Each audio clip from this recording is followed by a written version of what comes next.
Assalamualaikum warahmatullahi Wabarakatuh. Di sini kami dari kelompok 6 akan menjelaskan dan mempresentasikan mengenai materi wawasan Nusantara sebagai geopolitik Indonesia. Sebelum itu, perkenalkan nama saya Muhammad Zainul Arifin. Perkenalkan, nama saya Eka Azhar Abia. Saya Rizal Angger Pangestu. Nama saya Farah Adiba. Nama saya Ardian Ahmad Sabutro. Saya Laili Nurfitria. Di sini kita akan menjelaskan mengenai materi yang pertama ada wilayah sebagai ruang hidup. Yang kedua, wawasan Nusantara sebagai geopolitik Indonesia. Yang ketiga, unsur-unsur dalam wawasan Nusantara. Yang keempat, penerapan wawasan Nusantara dan tantangan implementasinya. Yang kelima, analisa kasus tentang tantangan pengaruh geopolitik asing terhadap wawasan Nusantara Indonesia. Baik, kita akan masuk ke materi yang pertama, mengenai wilayah sebagai ruang hidup. Wilayah didefinisikan sebagai ruang yang merupakan kesatuan geografis beserta segenap unsur terkait padanya, yang batas dan sistemnya ditentukan berdasarkan pada aspek administratif dan atau aspek fungsional. Dalam kurung Peraturan Pemerintahan Nomor 10 Tahun 2000 tentang tingkat ketelitian peta untuk penataan ruang wilayah Presiden Republik Indonesia.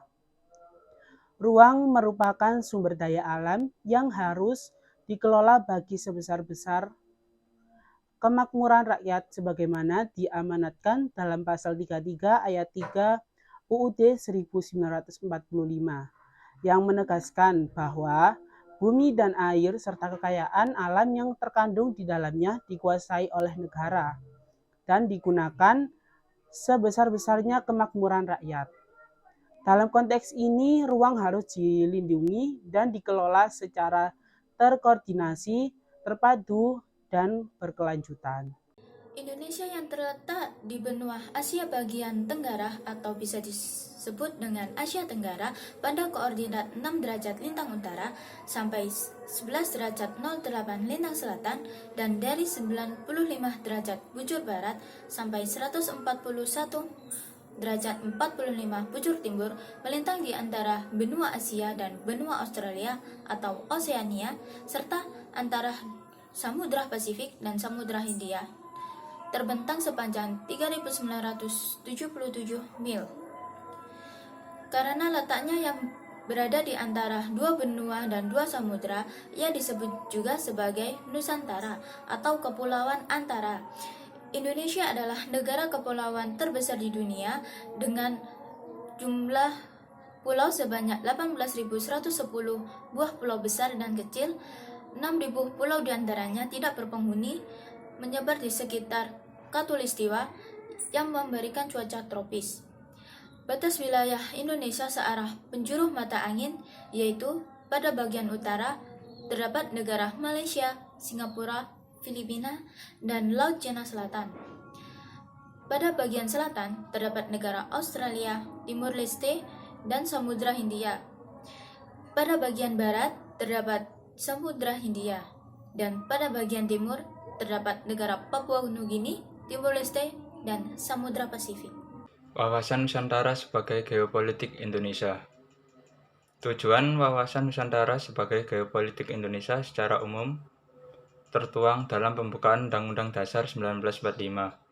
Dalam Undang-Undang 1945 dijelaskan bahwa tujuan kemerdekaan Indonesia ialah untuk melindungi segenap bangsa Indonesia dan seluruh tumpah darah Indonesia, dan untuk mewujudkan kesejahteraan umum, mencerdaskan kehidupan bangsa, dan ikut serta dalam melaksanakan ketertiban dunia yang berdasarkan kemerdekaan, perdamaian abadi, dan keadilan sosial.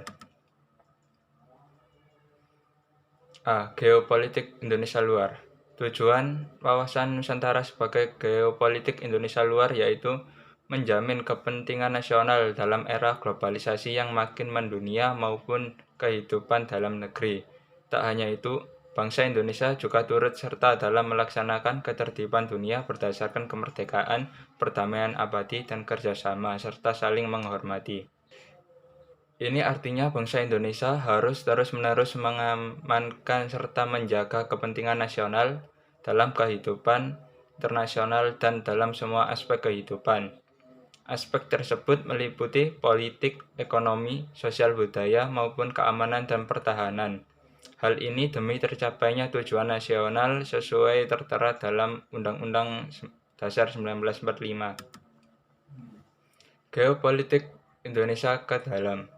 Tujuan wawasan Nusantara sebagai geopolitik Indonesia ke dalam yaitu menjamin persatuan dan kesatuan di segenap aspek kehidupan nasional.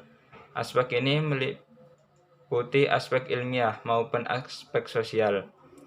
Bangsa Indonesia harus meningkatkan kepekaan dan berusaha untuk mencegah serta mengatasi sedini mungkin faktor-faktor penyebab timbulnya disintegrasi bangsa. Bangsa Indonesia juga terus-menerus mengupayakan terjaganya persatuan dan kesatuan dalam kebinekaan. Unsur-unsur dasar dalam wawasan Nusantara.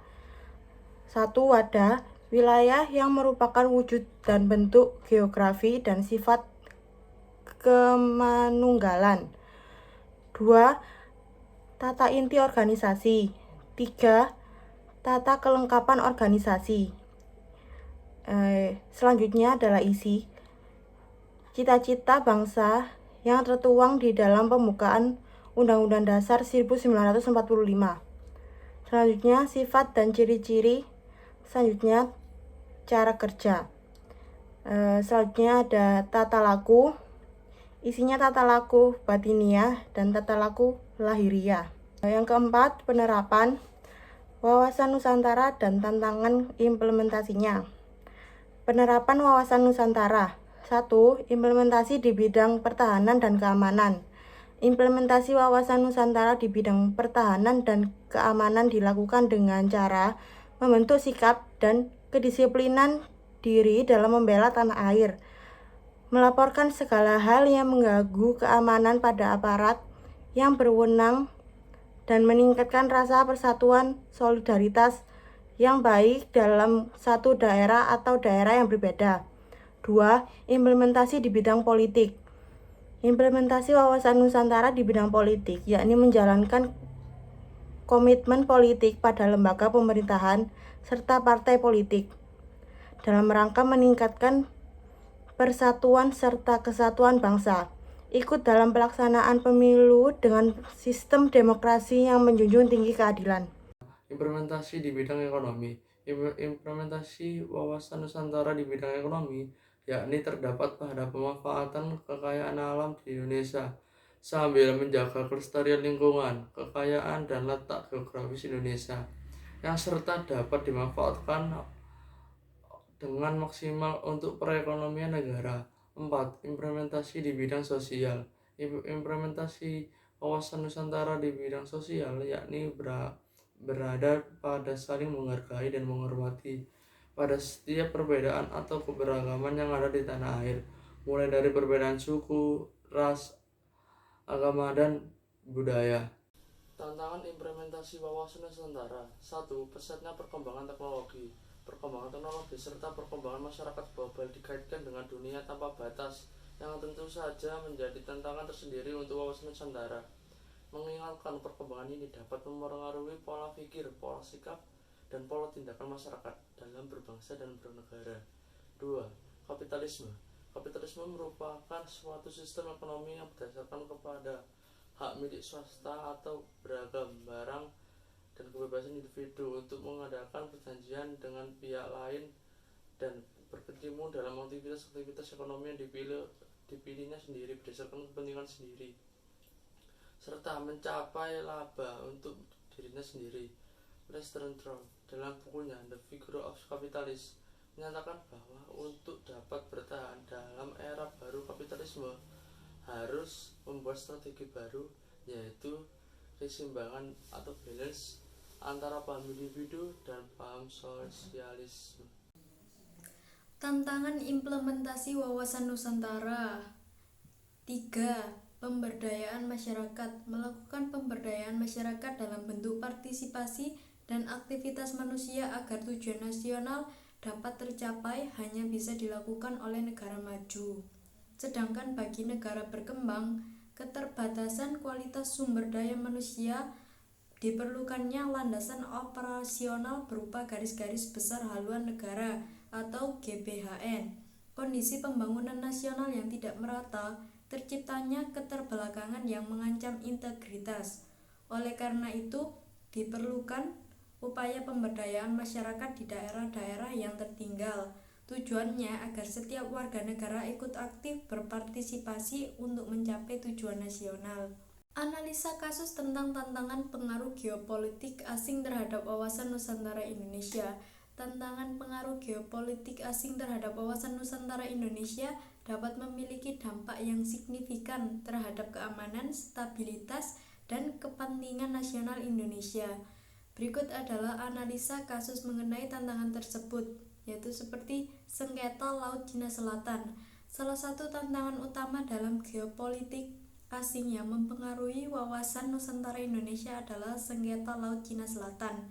Klaim yang saling bertentangan antara Cina, Vietnam, Filipina, Malaysia, dan Brunei Darussalam atas wilayah ini telah memicu ketegangan di wilayah tersebut. Indonesia sebagai negara kepulauan terbesar di kawasan tersebut memiliki peran penting dalam mengelola dan menjaga stabilitas Laut Cina Selatan. Tindakan Cina yang mengklaim sebagian wilayah zona ekonomi eksklusif ZEE Indonesia di Kepulauan Natuna serta aktivitas penangkapan ikan ilegal oleh kapal-kapal Cina di perairan Indonesia merupakan contoh yang konkret pengaruh geopolitik asing terhadap wawasan Nusantara Indonesia.